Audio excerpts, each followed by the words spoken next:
Today, I'm going to share with you my top 25 books from 2025. And at the end of the video, I'm going to actually narrow it down to my top 5, which was very difficult to do, but I did manage it in the end. Before that, I want to just give you a brief rundown, some stats from 2025. I read 120 books, and of those 120 books, 90 were fiction and 30 were nonfiction. I did not plan it that way. It just worked out. So yeah, I read 75% fiction and 25% nonfiction, which actually is pretty representative of the way I read. And combining all those books together, on Storygraph, my star rating was over a 4.3. So 2025 was a great reading year. Now, I read a combination of physical books and ebooks. I don't do audiobooks, they just don't work for me. And in my top 25 books, 14 were physical and 11 were ebooks. Now, if you happen to watch my plans for 2025 back in January, a year ago, I had lofty goals and I started off pretty well. But what happened in February is I read a book that really knocked me back, knocked me down, knocked me out. It put me in a reading slump like I've never been in my life. So yes, my reading slump did derail my personal reading projects to one extent or another, but I still read several great books in each of those areas, and I'm continuing with 3 of those 4 projects this year. So if you want to hear more about that, check out my recent video that I did about my reading and channel plans for 2026. Now, another thing that my reading slump did to me last year was it took away my desire to do booktube for quite a while. Well, that's because I wasn't really reading much of anything. So it took me a while to come back for a variety of reasons. In fact, I took 6 whole months away from booktube before I felt eager and ready to come back. But I think my reading slump also taught me, well, how to deal with books that greatly disappoint me. And so I think if that ever happened again, I would be better prepared for it. The other benefit to that reading slump was that eventually I did discover a great new series, an amazingly unexpected but fun new series that brought me back to the joy of reading and therefore brought me back to booktube. And I just wanted to share with you the message that that series left with me, which is do more of what makes you happy. And that's what 2026 is all about for me. Hi, I'm Kim, and this is an oasis of books. Now let's get into the top 25 books I read in 2025. So before I start, I want to mention 2 books that I have to take out of contention for any of these top awards because I talk about them all the time, and I probably will continue to talk about them in the years ahead because they're just that good. So it's not fair to put them in the running with all these other books, I feel like. So going forward, no longer will Amelia Peabody Mysteries by Elizabeth Peters be considered for top rankings, even though, just know, I will always consider them a 5+ star rating from me. These are just amazing, focused on archaeology and really focused on the dynamic between the 2 amazing main characters. The other book I'm taking out of the running for top rankings in any year going forward, including this one, is Becky Chambers' To Be Taught If Fortunate. You can see this is a library copy. That's because I'm waiting to find the perfect copy for myself. I am in love with this book. It is wonderful. It's incredible. If you've read any Becky Chambers, you know she's a fantastic writer, and I've read all her books, but this one has a special place in my heart. It's a novella. You can read it quickly, but it's never going to leave your mind afterwards. First up is the nonfiction category. Like I said, I read 30 nonfiction books in 2025, and I'm going to highlight 6 of them here. That's 20% of them. The first category in nonfiction is Best Historical Nonfiction, and the #1 book in that category was definitely The Lady and the Octopus, How Jean Villepreux Invented Aquariums and Revolutionized Marine Biology. Amazing book. So much science, so much women's history, and Dana Staff, the author, did a fantastic job making this accessible and fascinating for any age reader, no matter what your background, scientifically speaking. And I didn't know anything about Jean Villepreux before, and now I want to know even more. But she is someone everyone should learn about, and I highly recommend this book. So I have two books tied for second place in the best historical nonfiction category. The first one is The White Ship, subtitle being Conquest, Anarchy, and the Wrecking of Henry I's Dream. This is written by Charles Spencer, and I loved it. What a compelling, enthralling book it was. I learned so much, and it was a great platform to launch from to go into my Plantagenet series project. Tied with The White Ship was The Wives of Henry VIII by Antonia Fraser. I read this for Tudor Timber and again was enthralling. I mean, just so many details, but told in such a wonderful narrative style. I really couldn't put this down. The next category in nonfiction is Best Nature Nonfiction, and tied for first place in this category were The Rise and Fall of the Dinosaurs, A New History of a Lost World by Steve Bressott. And boy, was that a fantastic book. I just ate it up. It was so good. And the style of Steve's writing is so easy to read and so interesting, so much so that now I'm reading another book by him for Historathon Q1 this year. It's called The Rise and Reign of the Mammals, but that's another story. Now, tied with The Rise and Fall of the Dinosaurs is Guardians of the Valley, John Muir and the Friendship That Saved Yosemite. This was written by Dean King. Now, I only read this book last month in December of 2025, but it was so good. It was published in 2023, and I just found it fascinating. I had a thing going last year where I was reading about the national parks, and I love visiting the national parks. Yosemite is not that far away from me, just a couple of hours. And this book, wow, it brought it to life in such a wonderful way. Now, I read this book because of another book I read earlier in the year, and we'll get to that in a minute, actually, because it was another top book. But I'm so glad that it spurred me to read this one because it's just so packed full of information, primary sources, and really makes you feel like you're hiking along with John Muir, like you're feeling his passion for the wilderness and his dedication to save it. Yeah. Great read. And lastly, the sixth nonfiction book and the best memoir I read in 2025, Life from Scratch, a memoir of food, family, and forgiveness by Sasha Martin. This was a wonderful, touching, sometimes difficult read, but so memorable. It hasn't left me, and I probably at some point will go back and reread it. All right, now let's move on to the best fiction books I read in 2025. I read 90 of them, and I'm going to highlight 19, so just over 20%. First, in the category of best cozy mysteries, which if you follow my channel for very long, you know I adore. I chose 3, and I'm saying it's a 3-way tie that these were the best cozy mysteries I read in 25. And they are, in no particular order, The Cheese Shop Mystery Series by Karina Moss, a delicious series.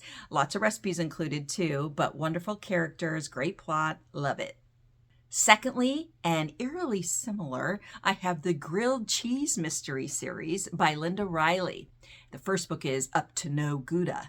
I love the puns in these series, and in the Grilled Cheese Mysteries, well, they're probably some of the best you'll find. Again, with this series, amazing recipes. You will want to have lots of cheese on hand to make lots of grilled cheese sandwiches. Really good mystery plots, and I love the characters. So the third cozy mystery series I loved was the Christmas River Mysteries. Book number 1, Murder in Christmas River. And this is written by Meg Muldoon, and I read the first one in December because it's set at Christmas. This features Cinnamon Peters. She has a pie shop in the middle of a, wilderness up in Oregon and in a very small town, and I just really enjoyed it. Talk about interesting characters. Cinnamon and her grandfather, they're two of the best. All right, next category is the best cozy historical mystery series. And for that, I have to pick this one by Amanda Flower, the Emily Dickinson Mysteries, book number 1, Because I Could Not Stop for Death. So this features Emily Dickinson and her maid, Willa Noble, and together they team up to solve mysteries in 1855 New England. And I feel like Amanda Flower did an amazing job, as this is set in, pre-Civil War times. She did a lot of research, obviously. And though I was a little worried how she was going to portray one of my favorite nature poets, Emily Dickinson, I think she did it amazingly well. And I'm already reading book 2. I heard a fly buzz when I died, and I'm loving it as well. Next category is Best Historical Mysteries. Not to be confused with the previous category, which was Best Historical Cozy Mysteries. These two mystery series, which I have tied, I have a lot of ties, don't I? Well, it's my list, so I get to choose to do that. But these two series are very similar. They're both set in Victorian London. They both feature a duo of crime solvers, a very strong-minded, intelligent woman, and a male detective or police inspector. So technically they can't be called cozy mysteries for that reason. Plus, they are a little grittier, a little more graphic in their depiction of the crimes than a typical cozy mystery. So that's why I'm calling them historical mysteries. And these are, not in any order, the Tate and Bell series, written by Irina Shapiro, featuring Gemma Tate, a nurse who worked in the Crimean War, and Sebastian Bell, a police detective. Both of these characters have very, very interesting backgrounds, which I think are going to feature throughout the entire series in an overarching mystery. The other series is the Spencer and Reed mysteries. These are written by Cara Devlin and feature Leonora, or Leo, who helps her uncle, who has a morgue. He's a coroner. She helps him quite a lot as his health is declining, and her detective partner, Jasper. And again, as in the Tate and Bell series, these two characters have fascinating background stories that I just want to keep reading and find out more and more about. So the 7th fiction book I want to tell you about is in the Best Historical Fiction category, and it wins hands down. It is The Swift and the Harrier by Minette Walters. It's set in 1642 in England during the English Civil War, and our heroine, Jane Swift, is a doctor. Highly unusual for the time, I know, but done so well by Minette Walters. And Jane is from a well-to-do royalist family, but she wants to remain completely neutral throughout this war and treat anyone who needs help. This was not only fascinating, but so well researched and so well written. I highly recommend it. So back in October, I started a Suspense in October reading event focused on Mary Stewart, the queen of romantic suspense. And I did several videos, which I'll link in the description below and at the end of this video, all about Mary Stewart, all about her books. Now, of all the books I read for Suspense in October, and I think there were 7 or 8 of them, this is the one I chose as the very best. It is Mary Stewart's debut novel, published in 1955, Madam, Will You Talk? Talk about suspenseful. Oh my goodness. This one holds up. If you haven't read Mary Stewart, start here. You are going to enjoy it, and let me say, you're going to be on the ride of your life. Next up, the Best Paranormal Read of 2025. So that would go to a series I just found and started by a favorite author, but in a completely different genre than what she usually writes. And I liked it so much, I went ahead and searched for all the others in the series and bought them all used, and they arrived recently, and I can't wait to read them. But this was the first. This is the Glamourist series by Mary Robinette Kowal. Known for her Lady Astronaut sci-fi series, this is completely different. This is Regency romance. This is Jane Austen with magic. I absolutely loved it. And, I don't read much of any romance, but this was very cool. Next category is the best time travel book I read in 2025. This is, other than Madam, Will You Talk, the only reread on this whole list. I reread the entire series, 6 books this year, and they were just as good this time as last time. So this is the Kendra Donovan series by Julie McElwain. The first book is A Murder in Time.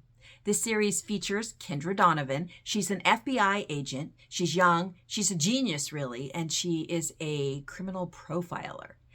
And through a series of events that happen in the first several chapters of this book, she ends up traveling back in time to 1815. And wow, what a series happens after that. It is a blend of, yes, time travel, but also very quickly crime fiction, mystery, romance. Just so well done. I love the series. And in looking, up some details about it for this video, guess what I discovered? I discovered that a few days ago, book number 7 was released. And so it's due on my doorstep next week.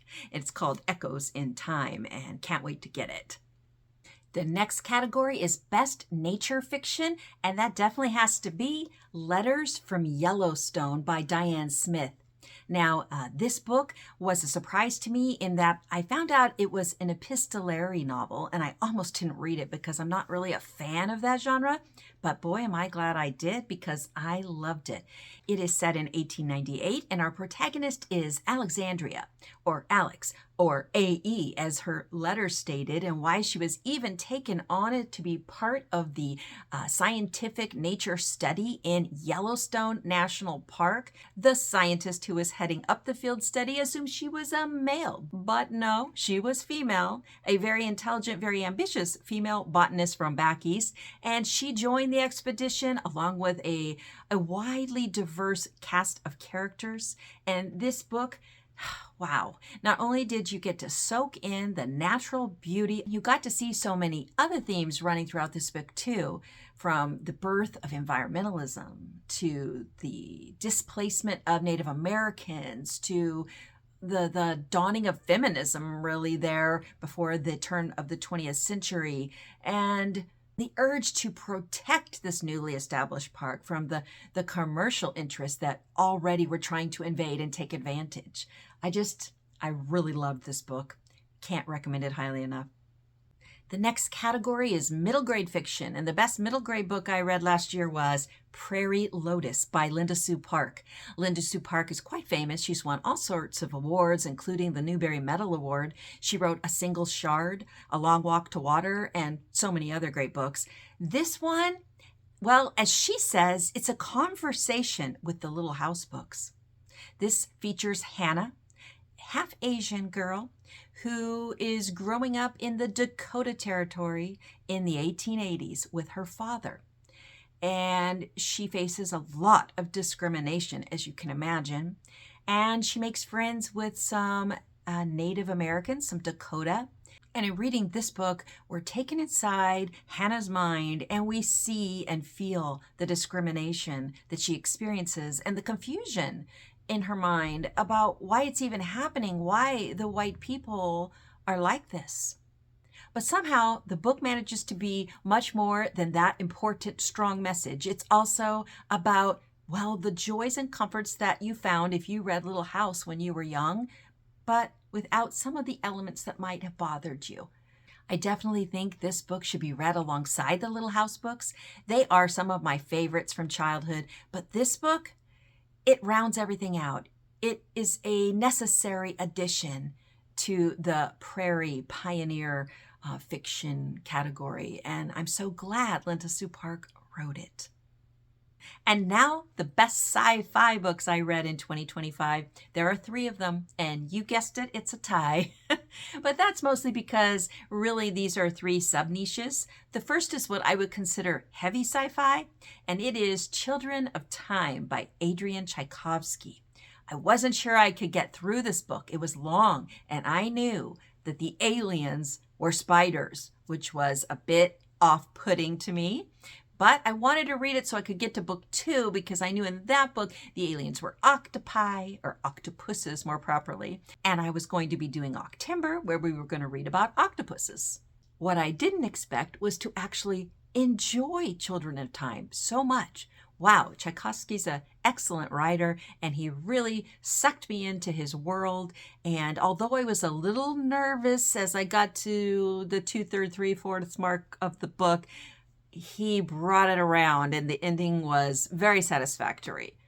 unexpected but satisfactory. So yeah, I really enjoyed that book. And then as a more light science fiction book, I loved this one. Project Hail Mary by Andy Weir. Now, I read The Martian too, but in my opinion, Project Hail Mary was even better. I love the comedic element. I love that there was another character, not just the one male astronaut.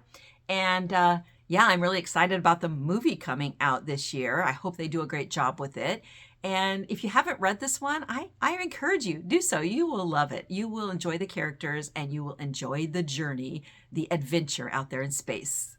Then the third book in the sci-fi category that I loved was a shock to me. I'm not even sure why I read it, but I am glad I did. It is Of Monsters and Mainframes by Barbara Truelove. And its sub-niche is that it's not pure sci-fi. It's a blend of sci-fi, fantasy. Some people have said horror. I didn't feel like that was the case, but there's definitely a lot of monsters in there. Quite a variety of monsters. Some of them rather well known, actually. But this writer I found to be very creative. I found that I was constantly surprised as I turned the pages as the author, Barbara Truelove, kept coming up with something new. And I really liked where she took me with this. And it's also where I discovered I have a fascination for sentient AIs. So I actually started reading a few more of those types of books. Up next, I have the best Christmas read of 2025. And in December, I posted several videos featuring Christmas cozy books, both romances and mysteries. Mostly mystery, because as I said in this video, and I've said a few other times throughout the year, I don't really read a lot of romances. And that is true, but I do occasionally. And I have a few authors I do know I can count on to write a good romance that I appreciate. One of those is Mimi Matthews, and I thought I'd read everything she'd written. She writes very compelling characters. They always have unusual, fascinating hobbies or background stories or life perspectives. And so I always find the stories, the plots, and the relationships very interesting to read. But I discovered this one that I hadn't read yet, a novella set in Victorian England. This is A Holiday by Gaslight. And it's different in two ways. One is that Sophie, our upper class female protagonist, is having or pursuing a relationship with Edward, a merchant. And so we get to see them grapple with, will a relationship, a marriage, work between such two different classes? And if so, how? The second difference is that it really highlights the coming industrialization. So her father is trying to install gas lights on his large country estate, even though they're pretty much broke at this point. And he has lots of other innovative ideas he wants to start putting into his estate, but he doesn't have the money for it. But it's just really interesting to see how that was done and what it meant to them. And so, yeah, this was a great, fun, relaxing, short read. We're down to the last two categories. This is the best new to me author and best translated work that I read in 2025. This is The Moonwind Mysteries, written by Johan Rundberg. And I've read two of his novels so far. I have the third on hand, and there is a fourth that has just come out. Can't wait to read them. So these were translated by Annie Prime, the first two, and then the third one is translated by Eva Appelvist. I just find these absolutely wonderful. They've won all sorts of awards, both in Sweden and internationally. They're set in Stockholm, Sweden in 1880 and feature 12-year-old orphan Mika and her partnership with a local disgruntled, as we learn, somewhat depressed detective. They solve a mystery in each of these books, but there is also a very interesting overarching mystery going on here that compels you to go back again and again. Rundberg writes these books very authentically. You feel the frigidity of Stockholm in the winter, and you feel like you get to know all the characters that he talks about very well, and you want to learn more about their story. And I just can't recommend this series and this author highly enough. The last category I want to talk to you about is the most unexpected, fun, crazy books that I read in 2025. And there are 2 of them. Well, one's a series.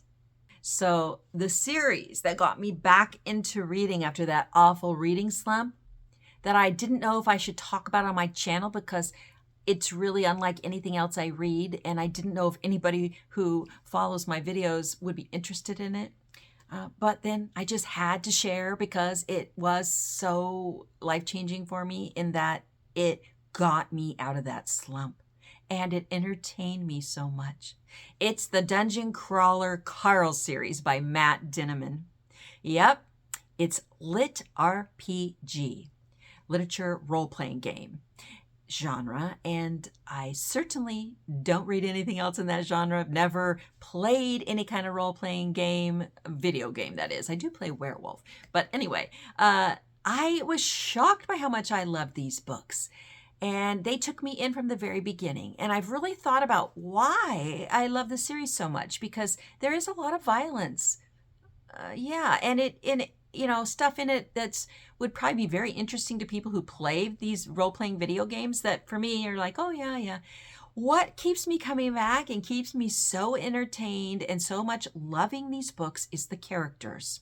The characters and the relationship between them. Matt Dinniman has done just an awesome job with writing Carl. What a great character. And Princess Donut, his talking cat, who, if you told me about her beforehand, I would have said, what? But she's wonderful. Yeah. And their friendship is heartwarming. And as these books go on, and as the plot keeps developing, you just are drawn in more and more, and there's no way you can stop. For those of you not familiar with this series, it begins when aliens invade the world, and a small percentage of people are taken underground to participate in a reality game show, basically, that has as its audience a vast array of aliens.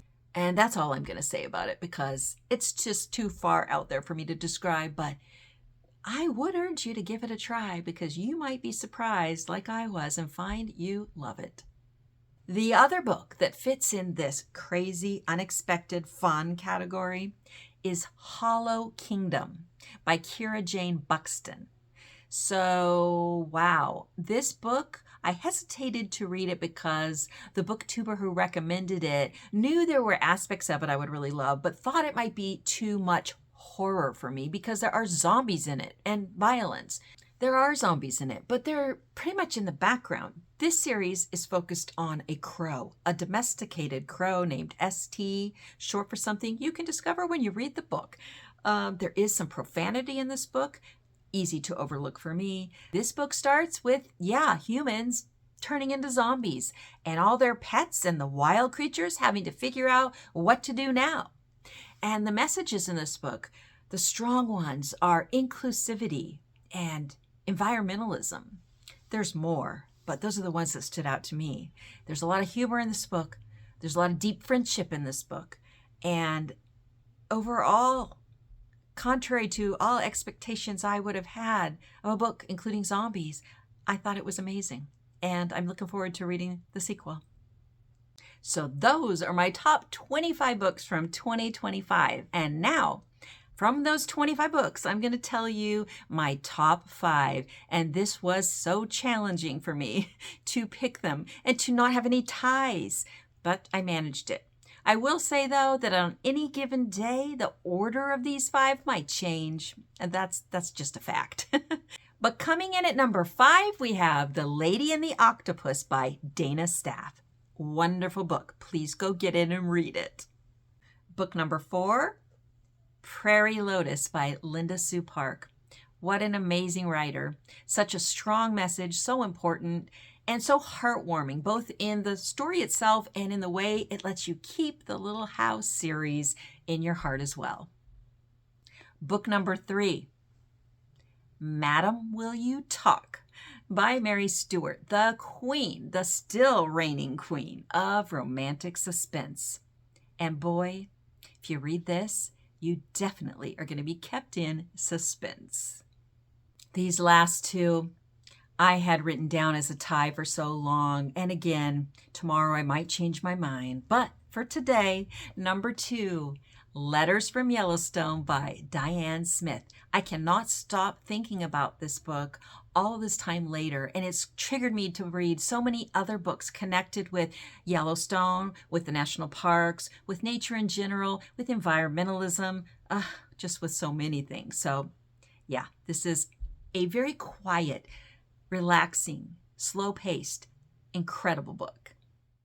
And lastly, my number 1 book for 2025. Can you guess? It was The Swift and the Harrier by Minette Walters. This historical fiction book, set in 1640s in the English Civil War, it just blew my mind with how much information I was able to take in, absorb, and retain, and how much I was invested in all the characters in this story, and how much I've continued to think about this book. So it definitely is right up there today at number 1 for 2025. Thanks for joining me today and listening to me tell you all about my favorite reads from 2025. What were your top 5 reads from last year? Tell me in the comments below. I would love to hear about them. I just love getting book recommendations and then going and searching them out. You never know what's going to be your next favorite. Until my next video, I'm wishing you, as always, lots of happy reading, and let's all hope that 2026 brings us the best reads of all time. Remember, do more of what makes you happy.